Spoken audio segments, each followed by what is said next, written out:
it just endeared me to him under Tim McCarthy. So I was hearing, younger people don't want to join us, and so I was talking to my son and his friends, and they said, why are we going to pay you money just to drink with you? The membership packet's nice and everything, but it's not enough. We want to feel if we're going to spend our time with you guys, it's worthwhile. So I got the idea that we should become a charity, and this was not only me, there were other guys who agreed, but a lot of the old guys were like, no. There was actually a board meeting one night when Craig Sutliff was president at the Imperial House. And there was concern by Leo Sullivan that we were going to screw the past presidents, and take away their vote and make them irrelevant.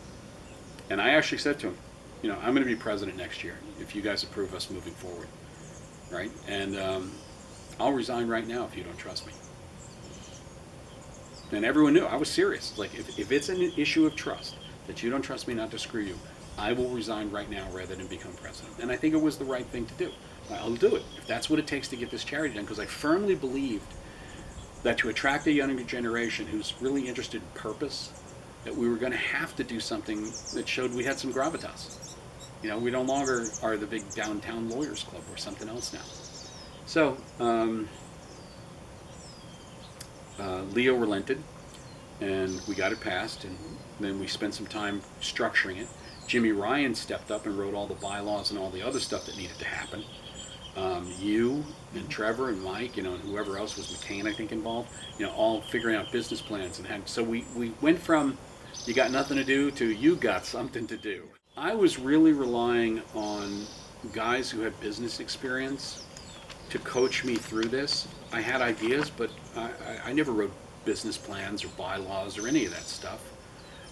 So I thought we needed to set up ourselves the way you would, in a sense, set up a battalion, where you have the overall command staff, but then you have guys doing the intel stuff and the guys doing the logistics stuff and doing all the other stuff. Why don't we divvy this up between the 5 vice presidents?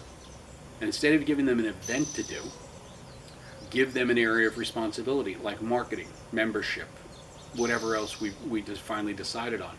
And then they can also act in a supervisory capacity to an MAL or secretary or treasurer who are putting on an event. No, do not do that for the board dinner. 10 years ago, somebody tried that and it was a disaster. Don't do it. So they had that corporate memory that would allow them to say, we tried that.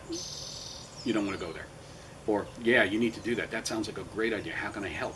My idea was to team everything. So, I joked half joked, I guess I should say, at a board meeting. I think Ed Forbes was president. I pointed to Margie. I said, if she gets hit by a bus, we don't know how to run this place. And we need to know how to run this place. So, I think that was part of my effort to get everyone to own everything. Like, you'll have an area of responsibility, but if some guy is having trouble with something, let's gang it. Let's work the problem. Let's get it done. Because it's all for the good of the club, which ultimately is the good of the Irish community.